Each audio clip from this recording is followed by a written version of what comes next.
Get ready for the countdown. 10, 9, 8, 7, 6, 5, 4, 3, 2, 1, 0.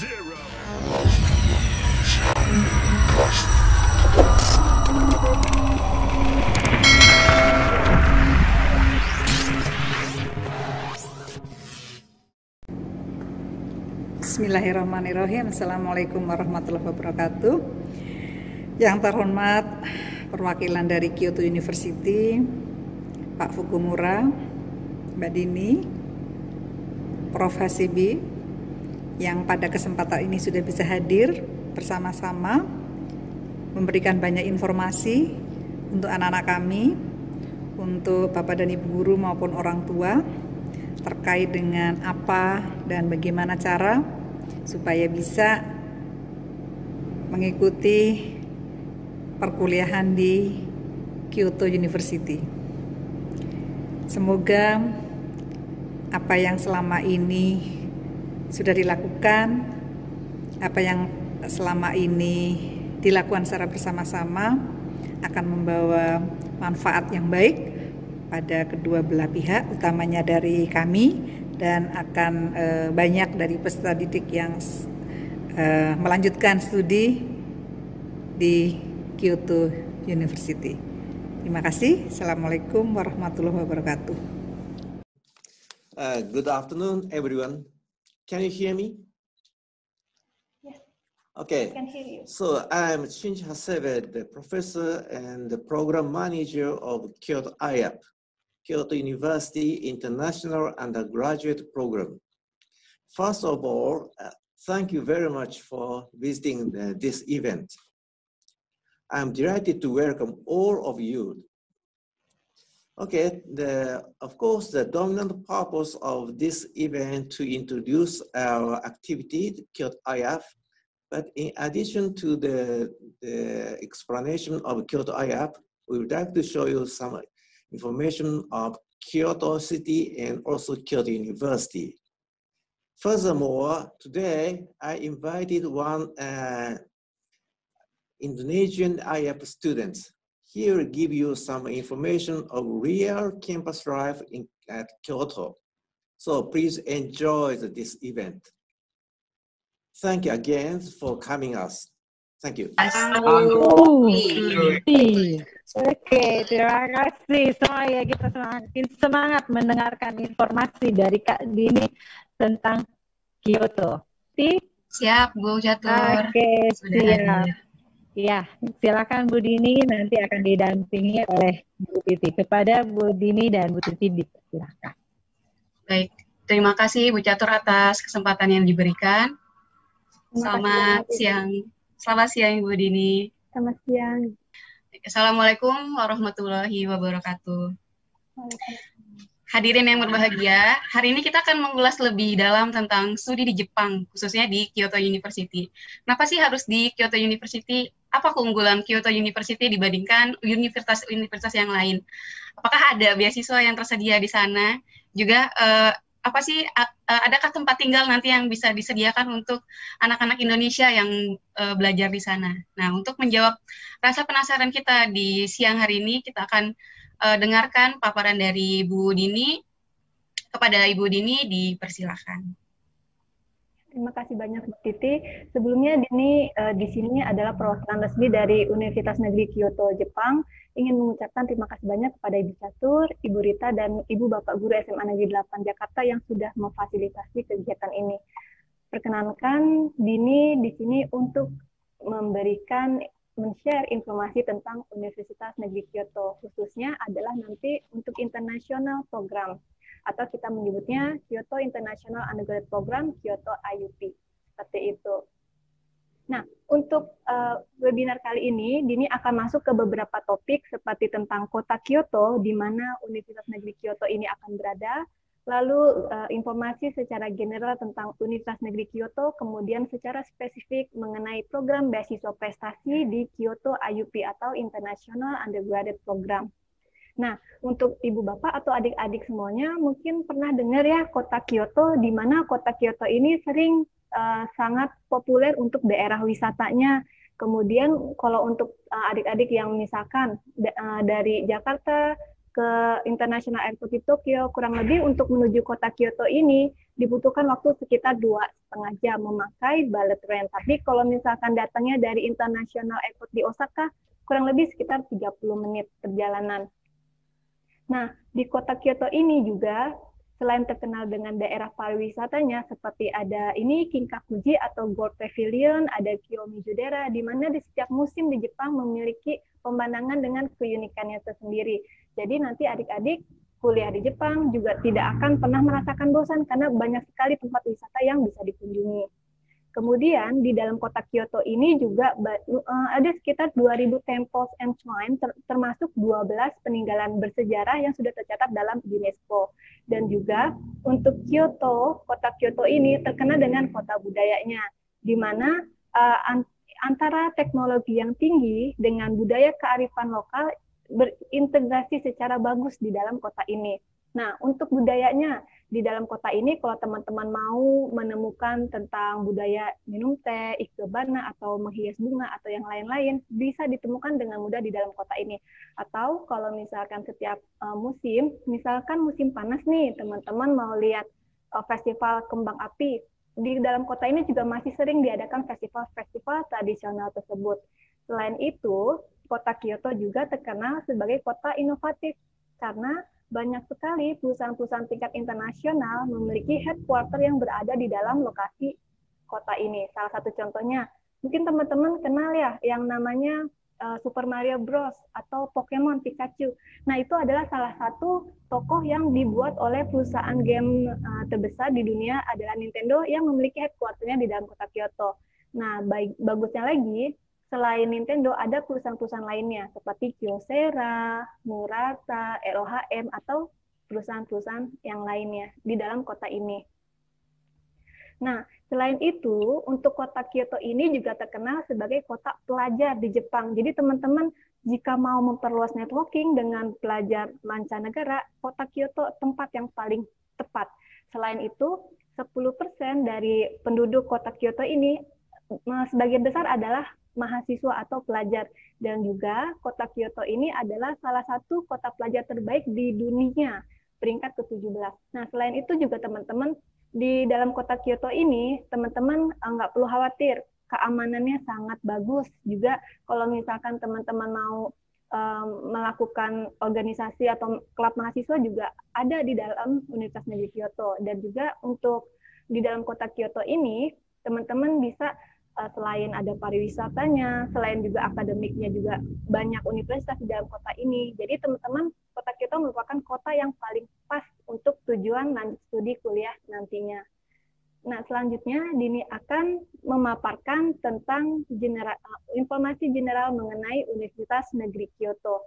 Untuk Universitas Negeri Kyoto ini terkenal di Jepang adalah universitas yang paling bagus. Jadi tahun 2019 merupakan rankingnya nomor 1 di Jepang.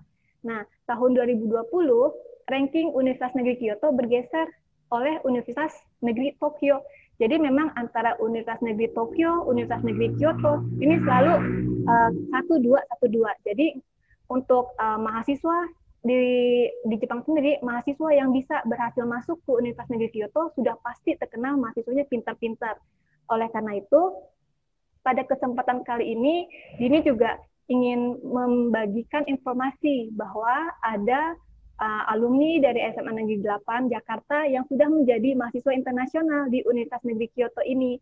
Jadi teman-teman yang sekarang kelas 11, semoga informasi ini menjadi motivasi kalian supaya kalian bersemangat untuk meraih beasiswa prestasi di Universitas Negeri Kyoto. Karena adik-adik semua adalah mahasiswa-siswi pilihan, pintar-pintar, cerdas-cerdas semuanya, seperti itu. Nah, untuk rankingnya sendiri, Universitas Negeri Kyoto di Asia itu menduduki peringkat ke-8 menurut QS World University Ranking. Nah, untuk Universitas Negeri Kyoto sendiri merupakan universitas negeri yang berdiri tahun 1897. Jadi termasuk salah satu universitas yang paling bersejarah di Jepang. Kemudian untuk S1-nya ada sekitar 10 fakultas Dan untuk S2-nya ada sekitar 18 graduate school dan 38 research institute. Nah, untuk kampus ini lebih ke research oriented dan juga ada sekitar 11 Nobel Prize laureates atau penghargaan di bidang akademik tingkat nasional yang sudah diraih oleh Universitas Negeri Kyoto ini, adik-adik. Nah, selanjutnya untuk jumlah mahasiswa ini berkisar 22.000 mahasiswa yang terdiri dari mahasiswa Jepang dan ada 2.700-nya merupakan mahasiswa internasional yang berasal dari mancanegara. Jadi adik-adik yang kelas 11 bisa membangun networking dengan teman-teman dari mancanegara di dalam kampus ini. Nah, selanjutnya ini adalah profesor-profesor yang sudah meraih Nobel Prize laureate di bidang fisik, chemistry, kemudian medicine dan yang lain-lain. Nah, salah satu contohnya yang terbaru ini ada Profesor Akira Yoshino. Sebenarnya di tahun 2020 juga ada profesor lagi yang meraih Nobel Prize laureate. Di tahun 2009 ini Profesor Akira Yoshino dia membuat penelitian tentang development of lithium ion batteries. Jadi baterai yang sering adik-adik mungkin pakai ya di dalam HP. Nah, profesor ini mendapatkan Nobel Prize laureate dan merupakan lulusan dari Faculty of Engineering dan Graduate School of Engineering di Universitas Negeri Kyoto.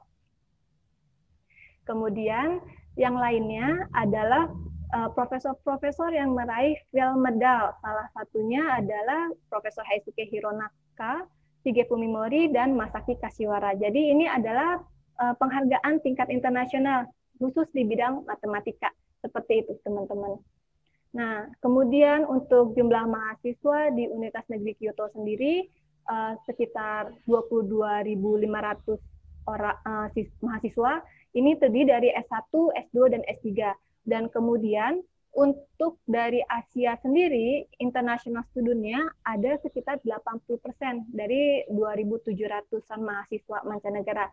Nah, teman-teman untuk dari SMA Negeri 8 sendiri, ada yang sudah menjadi mahasiswa internasional Kyoto University, ada Kak Hafiz, ada Kak Fauzan. Emang mau WFH? Itu.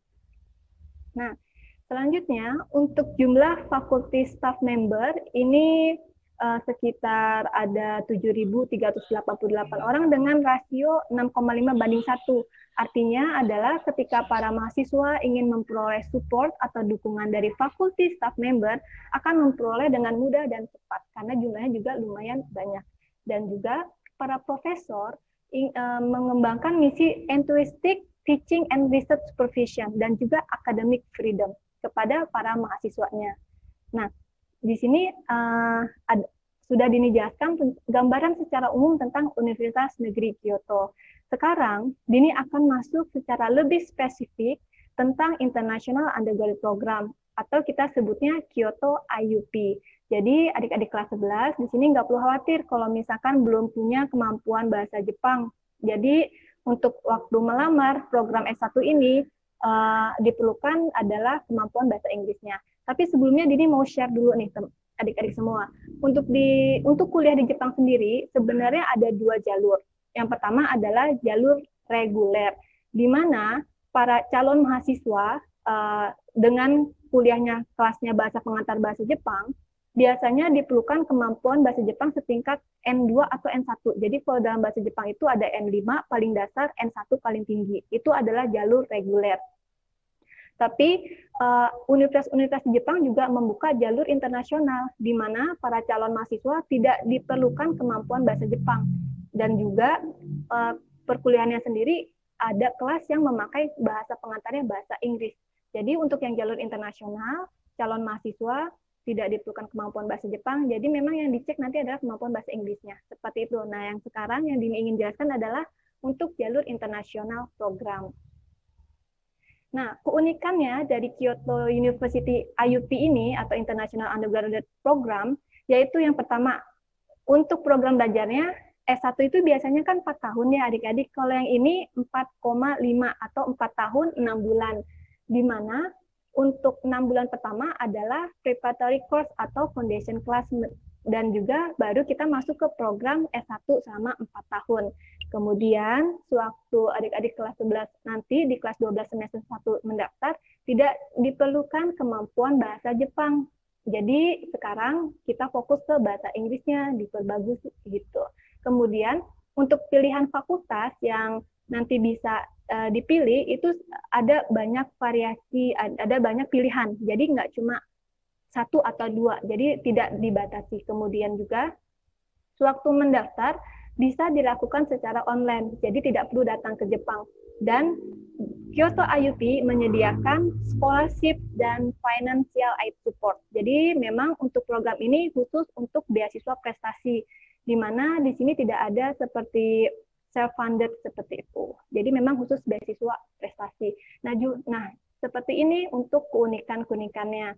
Dan juga nanti Dini akan menjelaskan lagi secara lebih detail untuk program belajarnya.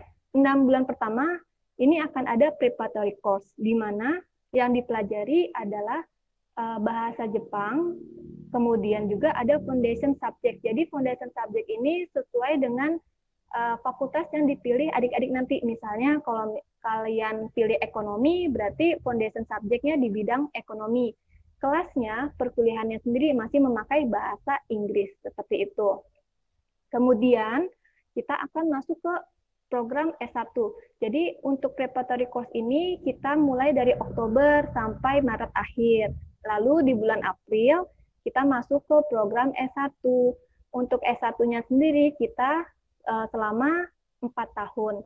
Nah, nanti adik-adik selama program S1 ini, mahasiswa internasional Kyoto IUP akan bergabung dengan mahasiswa Jepang juga lainnya yang masuk ke dalam program S1 ini. Jadi nanti adik-adik 2 tahun pertama akan mengikuti liberal art curriculum dan juga ada tetap mengikuti intensif Japanese class seperti itu. Nah, untuk perkuliahannya sendiri di 2 tahun pertama masih memakai bahasa Inggris seperti itu teman-teman. Nah, di sini ada yang unik nih. Jadi 2 tahun setengah di awal adik-adik kan belajar preparatory course dan perkuliahannya kelasnya masih berbahasa pengantar bahasa Inggris ya. Tapi ada kelas bahasa Jepangnya. Nah, kelas bahasa Jepangnya ini untuk apa? Ini adalah untuk membekali di tahun ketiga dan tahun keempat. Nanti adik-adik bisa memilih major kurikulum yang lebih spesifik. Nah, di sini kelasnya bahasa pengantarnya bahasa Jepang, seperti itu. Jadi Kyoto IUP ini ada 2 bahasa nanti yang digunakan, bahasa Inggris dan bahasa Jepang. Loh, kenapa kok 2 bahasa digunakan sekaligus? Jadi inilah ada hal positifnya adik-adik, di mana jika nanti kalian selesai kuliah dari program S1 Kyoto IUP, misalnya kalian memilih untuk berkarir di Jepang atau di perusahaan Jepang, kalian sudah menguasai 2 bahasa sekaligus, yaitu bahasa Inggris dan bahasa Jepang. Jadi kalian lebih cepat mengkonvert kosakatanya karena kalian sudah terbiasa waktu berkuliah di S1. Dan juga untuk lulusan Kyoto University ini sangat sekali dicari oleh perusahaan-perusahaan besar karena memang terkenal mahasiswanya itu pintar-pintar, cerdas-cerdas seperti itu teman-teman. Nah, setelah itu, setelah melewati S1 atau untuk sekarang informasinya adalah mengenai fakultas yang ditawarkan oleh Kyoto IUP. Ada 7 fakultas yang ditawarkan oleh Kyoto University International Undergraduate Program ini, ada di bidang sosial, ada di bidang sains. Untuk yang di bidang sosial ini yang berwarna pink. Jadi ada Faculty of Integrated Human Study, Faculty of Education, Faculty of Economics, dan Faculty of Law. Nah, kemarin Kak Faujan, alumni dari SMA Negeri 8 Jakarta, dia pilih yang Faculty of Economics, teman-teman. Nah, kemudian ada lagi Kak Hafiz. Kak Hafiz pilih yang fakultas di bidang sains, yaitu kimia, industri kimia. Jadi untuk fakulti di bidang sainsnya ada Faculty of Science, Faculty of Engineering, dan Faculty of Agriculture. Kalau adik-adik mau lebih detail lagi informasinya, karena kan setiap fakultas ada departemen-departemennya nih, bisa lihat di sini, atau bisa lihat nanti di website Kyoto IUP-nya, atau bisa hubungi ke Dini melalui WhatsApp. Dini akan memberikan informasi seperti ini. Nah, untuk Faculty of Science, ada departemen-departemennya lagi, ada Mathematical Sciences, Physics and Astrophysics, Earth and Planetary Sciences, Chemistry, Biological Sciences. Kemudian di Faculty of Engineering, adik-adik nanti bisa pilih beberapa departemen. Global Engineering, kemudian arsitektur, engineering science, electrical and electronic engineering, computer science, industrial chemistry. Untuk Faculty of Agriculture ada bioresource science, applied life science, agricultural and environmental engineering, food and environmental economics, forest and biomaterial science. Nah, untuk webinar kali ini, Dini akan memberikan tips-tips khusus untuk adik-adik kelas 11 nanti. Jadi, sewaktu kalian mendaftar di Kyoto University IUP, adik-adik nanti akan dikasih 3 pilihan departemen sewaktu mendaftar di sistem pendaftaran online Kyoto IUP. Nah, baiknya kalian memilih 3 departemen yang paralel, yang satu rumpun. Misalkan kalau pilih yang engineering, baiknya 3 pilihan itu engineering semua. Jadi jangan sampai pilihan pertama jatuh ke fakulti sosial, pilihan kedua Faculty of Science. Jangan sampai seperti itu ya teman-teman. Kenapa? Karena nanti supaya penilaiannya bagus dari profesor ke adik-adik semua, supaya terlihat konsisten seperti itu. Nah, untuk yang memilih Faculty of Medicine atau kesehatan, mohon maaf sebelumnya, karena di Jepang untuk fakultas di bidang kesehatan atau obat-obatan masih dibawakan memakai bahasa Jepang, jadi kami tidak membuka international program untuk fakultas-fakultas tersebut. Jadi tidak ada untuk international undergraduate programming atau Kyoto IUP ini. Nah, selanjutnya Dini akan memberikan informasi tentang original biaya kuliah. Jadi ini kisarannya kalau seandainya tidak ada beasiswa prestasi.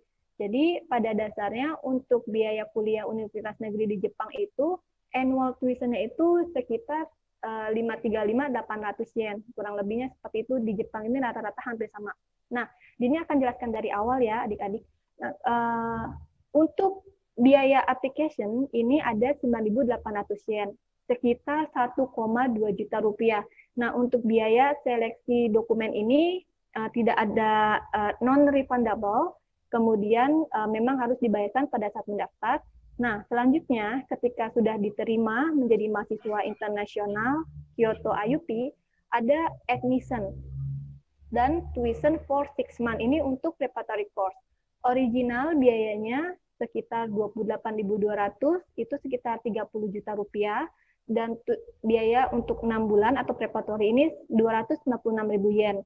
Tetapi bagi semua berdasarkan pengalaman tahun lalu, semua yang mendaftar dan diterima menjadi mahasiswa internasional Kyoto IUP, mereka semua mendapatkan beasiswa prestasi 100%. Jadi pada saat mendaftar tidak perlu membayar admission ini dan tuition ini karena ada full waiver available. Jadi biayanya menjadi 0.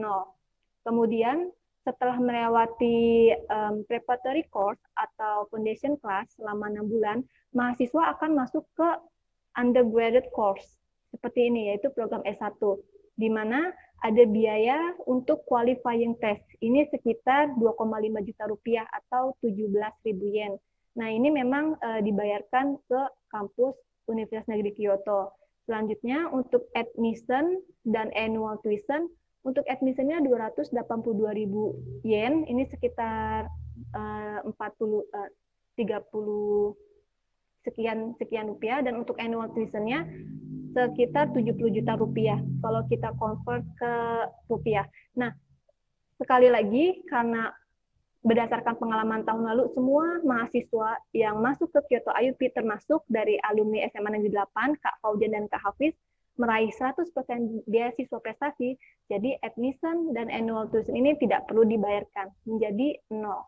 Nah, selain beasiswa prestasi biaya kuliah, ada lagi scholarship atau financial support yang diberikan oleh Kyoto University, yaitu uang saku selama 4 tahun 6 bulan. Jadi selama mengikuti program ini akan mendapatkan sampai 120.000 yen, atau kalau kita rupiahkan sekitar 15 sampai 16 juta rupiah per bulannya. Jadi ini diberikan ke mahasiswa, khususnya dari Indonesia. Nah, untuk scholarship ini akan diberitahu sebelum adik-adik berangkat ke Jepang. Jadi memang pada saat penerimaan masuk, kelulusan menjadi mahasiswa internasional, akan diberitahu juga beasiswanya sebesar apa. Tapi dari tahun ke tahun semuanya sih mendapatkan 100% beasiswa prestasi, dan scholarship untuk uang sakunya juga sampai 120.000 yen, seperti itu. Nah, untuk pengeluaran sehari-hari di Kyoto sendiri, termasuk untuk biaya dormitory, makan, transportasi, jalan-jalan, bisa habis sekitar 8 sampai 10 juta rupiah. Jadi dengan uang saku 120.000 yen ini, sebenarnya mahasiswa bisa menabung sekitar 5 sampai 6 juta rupiah per bulannya. Bahkan pada saat liburan musim panas atau summer, bisa membeli tiket pesawatnya sendiri untuk pulang ke Indonesia. Nah, Kyoto IUP juga menyediakan dormitory untuk mahasiswa internasional, di mana mahasiswa internasional ini wajib menempati di 1 tahun pertama. Namanya adalah Hyakumanbeng International House, dan ada namanya Yoshida International House, seperti itu. Gunanya adalah pada tahun pertama memudahkan mahasiswa asal Indonesia untuk mendapatkan dormitory dan memudahkan untuk beradaptasi pada tahun-tahun pertama. Juga bisa bertukar pikiran, karena di sini mahasiswa internasional dari seluruh mancanegara pasti menempati International Dormitory House ini, seperti itu. Nah, selain itu, Kyoto University IUP juga menyediakan berbagai support system seperti International Student Tutor System. Jadi satu mahasiswa Jepang disediakan satu mahasiswa internasional akan disediakan satu mahasiswa Jepang untuk pendampingan. Kemudian ada on campus advising. Jadi kalau misalkan ingin bertanya tentang dormitory di tahun kedua, bisa bertanya ke kampus. Nah, selain itu juga ada lagi klub-klub mahasiswa lainnya, dan ada support in daily life dan weekly meeting dan social event lainnya. Nah, selanjutnya ini adalah estimasi schedule untuk adik-adik yang sekarang kelas 11. Jadi untuk pendaftaran Universitas Negeri Kyoto IUP dalam 1 tahun itu hanya 1 kali.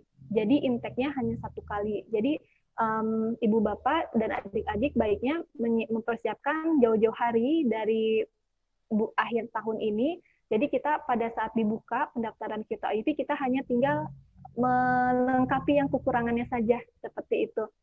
Jadi untuk Oktober 2022 enrollment, jadi kita untuk kelas 11 sekarang kita perkirakan masuk kuliahnya Oktober 2022 ya, karena di tahun ini adik-adik yang sekarang kelas 11 di akhir tahun ini perkiraan sudah kelas 12 semester 1.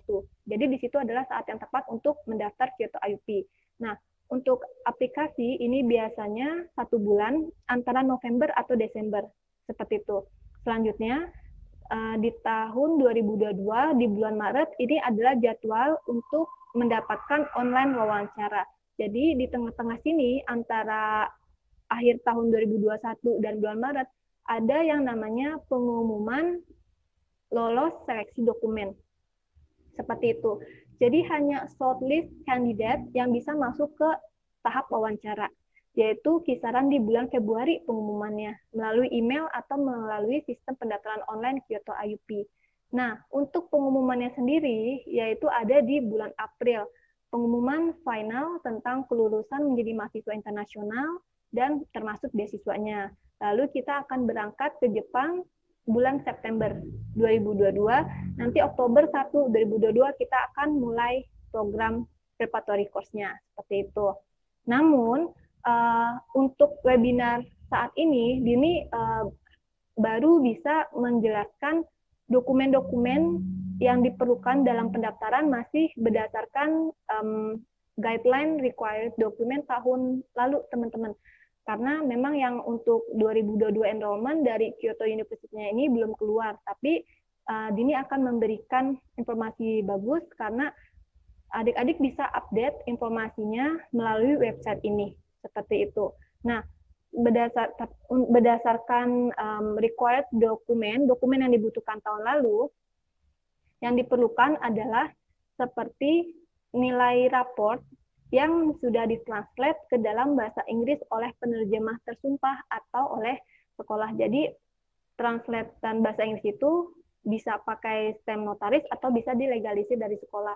Yang diperlukan adalah kelas 10 dan kelas 11 aja translatean bahasa Inggrisnya. Kemudian yang diperlukan lagi adalah surat ekspektasi kelulusan. Jadi adik-adik nanti bisa minta tolong ke bagian administrasi ibu bapak guru untuk dibantu dibuatkan ekspektasi kelulusan untuk mendaftar ke Kyoto IUP. Nah, selanjutnya ada untuk rekomendasi letter. Rekomendasi letter ini adik-adik baiknya meminta tolong kepada ibu bapak guru yang mengenal karakter personalnya adik-adik, dan juga ada lagi seperti esai. Nah, esainya ini sekitar 650 kata dan juga sudah ada template-templatenya. Seperti itu. Untuk templatenya sendiri kita sebutnya form A. Form A ini untuk surat ekspektasi kelulusan. Jadi nanti bisa di-download di website Kyoto IUP. Ada lagi form B. Form B ini untuk surat rekomendasi. Jadi adik-adik bisa pakai untuk diberikan ke ibu bapak guru tercinta untuk meminta bantuannya, diisikan. Kemudian ada form D, ini adalah untuk template esai. Jadi esai yang seperti apa dan bagaimana yang harus ditulis, acuannya ada di template form D ini. Selain itu, yang diperlukan lagi adalah kemampuan bahasa Inggris. Jadi mengingat program ini adalah internasional program, jadi tidak diperlukan kemampuan bahasa Jepang. Untuk TOEFL, ini bisa dipilih ya adik-adik. Untuk pilihannya bisa pakai TOEFL IBT, ini minimum passing grade-nya adalah 85. Untuk IELTS-nya akademik, minimal 6,5. Tentunya karena program ini adalah full beasiswa prestasi, bersifat kompetitif, jadi kalau misalkan bisa meraih setinggi-tingginya nilai tersebut, misalkan dapatnya 7 atau 7,5, nah itu lebih bagus lagi, seperti itu. Kemudian, untuk standardized test result, ini bisa pilih salah satu, boleh pakai SAT atau Scholastic Assessment Test, bisa pakai EJU, ACT, atau A-level atau IB. Nah, biasanya sih kalau yang kemarin ambilnya yang Scholastic Assessment Test atau SAT. Nah, di sini kenapa Dini tulis opsional? Karena ini berdasarkan acuan tahun lalu. Dikarenakan pandemi COVID-19, banyak sekali atau sering sekali ujian-ujian yang di-cancel dilaksanakannya. Tetapi kalau untuk tahun 2022, kita masih bisa curi start nih. Siapa tahu adik-adik dapat schedule untuk ujian SAT untuk pendaftaran 2002 enrollment. Nah, untuk SAT-nya sendiri atau ACT ada tipsnya lagi. Mengingat ini merupakan program beasiswa prestasi, baiknya setinggi-tingginya. Kalau bisa 90% mendekati nilai sempurna SAT atau ACT. Seperti itu adik-adik. Jadi mulai dari sekarang, mumpung masih kelas 11, kita persiapkan untuk ujian standarisasi internasional. Kita persiapkan juga untuk kemampuan bahasa Inggrisnya. Seperti itu. Karena dari sekarang masih ada waktu untuk pendaftaran di akhir tahun ini.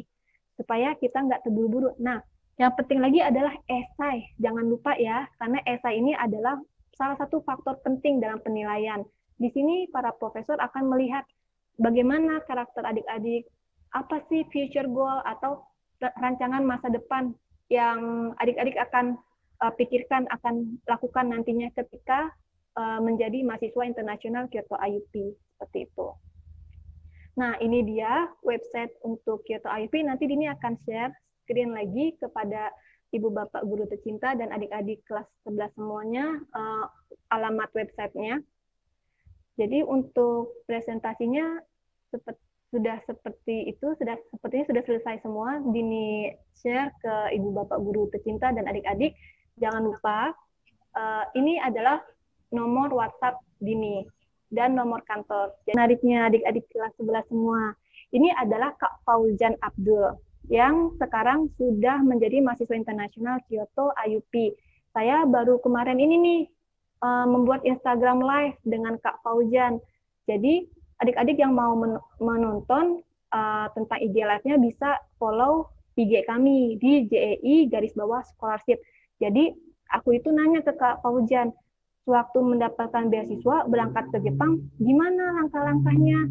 Berangkatnya sendiri atau dijemput? Nah, aku tanya gitu ke sedetail-detailnya ke Kak Fauzian. Kak Fauzian juga udah jawab gitu. Jawabannya juga sangat keren sekali. Juga kegiatan-kegiatan selama preparatory course atau foundation class melakukan apa aja, tugasnya kayak gimana. Aku juga tanya-tanya ke Kak Fauzian, bisa adik-adik kelas 11 lihat IG live-nya di akun Jellyfish JI garis bawah scholarship seperti itu. Nah, sekarang Dini akan share mengenai websitenya Kyoto IUP. Jadi bisa untuk up to date informasi-informasi lainnya seperti itu. Jadi ini adalah untuk Kyoto IUP. Nah, di sini adik-adik nanti bisa lihat informasi update apa saja yang sudah dikeluarkan oleh Kyoto University untuk International Undergraduate Program atau kita sebut Kyoto IUP.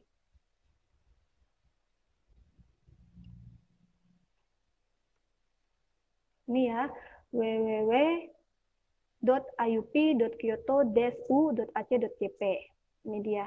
Nah, kemudian seperti ini. Ada videonya juga, kemudian juga ada presentasinya dari admission Kyoto IUP-nya langsung. Nah, nanti teman-teman bisa klik ke how to apply. Nah, di sini bisa juga mendapatkan dokumen-dokumen template kosong form A untuk surat ekspektasi kelulusan, untuk form B atau surat rekomendasi letter dari Ibu Bapak Guru SMA Negeri 8 tercinta, kemudian form D untuk template kosong esai, bisa di-download di sini.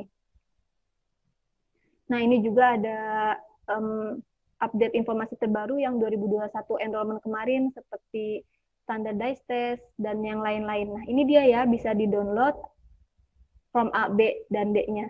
Karena ini masih 2021 enrollment, mungkin bisa dijadikan referensi aja. Nanti untuk update... Assalamualaikum warahmatullahi wabarakatuh. Waalaikumsalam warahmatullahi wabarakatuh. Pertama, salam kenal. Nama saya Muhammad Hafiz Asyafa. Saat ini tahun kedua mahasiswa Kyoto University dalam fakultas, kalau bahasa Inggrisnya Faculty of Industrial Chemistry, atau bahasa Jepangnya Kogyokaku. Seperti sudah dijelaskan, saya juga sudah belajar bahasa Jepang selama programnya. Jadi sekarang bahasa Jepangnya insya Allah sudah cukup. Karena dalam program ini kan kita akan belajar bersama orang Jepang. Contohnya di sini, opening ceremony. Jadi di opening ceremony ini, sebelum tahun pelajaran dimulai, semua orang nanti berkumpul mendengarkan speech seperti opening ceremony. Nah, kita walaupun mahasiswa internasional, kita juga akan tetap mengikuti event ini dan ikut berinteraksi bersama semua orang. Makanya bahasa Jepangnya diberikan pas foundation itu yang 6 bulan pertama diberikan bahasa Jepang. Jadi kita bisa lanjut berinteraksi bahasa Jepang. Dan apalagi ketika nanti sudah tahun ketiga keempat, kita akan menggunakan bahasa Jepang. Nah, dan itu tetapi memang itu tahun keempat. Tapi pas awal-awal kita masih bisa mengambil kelas bahasa Inggris tadi dijelaskan di kelas-kelas Institute of Liberal Arts. Contohnya yang saya sangat berkesan adalah Kiso Kagaku Jiken Kurasu atau Chemistry Experiment Class. Ini adalah salah satu kelas yang menjelaskan spiritnya research oriented-nya Kyoto University. Karena di sini kita benar-benar belajar research. Tapi bukan berarti boring, kelasnya malah menyenangkan karena kita bisa merasakan eksperimen beneran. Waktu itu saya ingat ada, ini yang saya contohkan adalah dalam percobaannya nanti untuk mengetes apakah ada atau enggak, nanti harus pakai lampu UV sehingga bisa kelihatan ada glow-nya di contohnya yang seperti saya tunjukkan di fotonya. Atau di beberapa eksperimen lain kita membuat jenis kristal, nanti kita tulis di laporannya. Saya Fukumura, saya perwakilan Kyoto University di Indonesia. Sebenarnya sudah banyak ya, sudah dijelaskan lengkap ya dari uh, Bu Dini ya. Jadi sebenarnya dari saya cuma sedikit saja ya. Ya. Tapi pokoknya kesempatan Kyoto University ini menurut saya sangat cocok untuk teman-teman di SMA Negeri 8 menurut saya. Karena Universitas Kyoto itu sangat pintar di Jepang dan terkenal di Jepang. Dan anak-anak di SMA Negeri, teman-teman di SMA Negeri 8 juga pintar ya. Jadi pasti cocok seperti begitu. Terus Kyoto University adalah sebenarnya lebih ke innovative university seperti begitu. Misalnya banding dengan Tokyo University, bedanya apa? Kyoto University setahu saya lebih inovatif seperti itu. Buktinya banyak pada Nobel Prize ya, Nobel Prize seperti begitu ya. Jadi kalau misalnya tentu saja anak teman-teman yang IPS juga cocok, tapi kalau IPA juga sangat cocok di Kyoto University sebenarnya seperti begitu ya. Terus mungkin satu lagi sarannya, karena ada banyak karena ada besar beasiswa, tentu saja teman-teman menarik ya tentang beasiswa, tapi jangan lupa bukan cuma lihat beasiswa saja begitu ya, karena universitas itu bukan cuma di beberapa tahun depan saja begitu. Jadi pilihan ini hubungan dengan masa depan 5 tahun, 10 tahun, dan karir kalian gitu, karir teman-teman seperti begitu. Jadi kalau nanti masuk ke Kyoto University, pasti ya bisa dapat karir bagus masa depan 10 tahun, 20 tahun seperti begitu. Karena ada alumni Kyoto University yang orang Indonesia menjadi menteri di Indonesia seperti begitu. Ada contohnya ya. Jadi teman-teman kalau misalnya nanti lanjut sekolah di Kyoto University, pasti kesempatannya lebih luas di Jepang maupun di Indonesia seperti begitu ya. Kalau di Jepang gampang sebenarnya dapat bekerjanya dari perusahaan besar-besar, karena banyak perusahaan yang mau rekrut dari Kyoto University, alumni Kyoto University seperti begitu, karena pintar dan inovatif seperti begitu ya. Jadi ini sangat cocok menurut saya untuk teman-teman, silakan coba seperti begitu ya. Tapi ini sebenarnya daftarnya masih sedikit lama ya, setengah tahun kemudian seperti begitu. Jadi tadi Dini-san jelaskan lebih detail ya, ada yang info detail juga, form A, form B seperti begitu. Tapi mungkin saat ini nggak usah harus paham sampai detail-detail banget seperti begitu. Nanti ketika datang pendaftarannya, baru silakan kontak ke kita, kontak ke kami. Semua kami bisa bantu untuk harus siapkan apa saja seperti begitu. Ya, sekarang harus ingat maintain belajar di SMA Negeri 8 dulu ya, dan siap-siap untuk ikut SAT atau standardized test seperti begitu, dan perbaikan kemampuan bahasa Inggris kalian seperti begitu ya. Oke, supaya bisa dapat kesempatan lanjut sekolah di Kyoto University seperti begitu ya. Sekian dari saya, terima kasih banyak. Arigatou gozaimasu.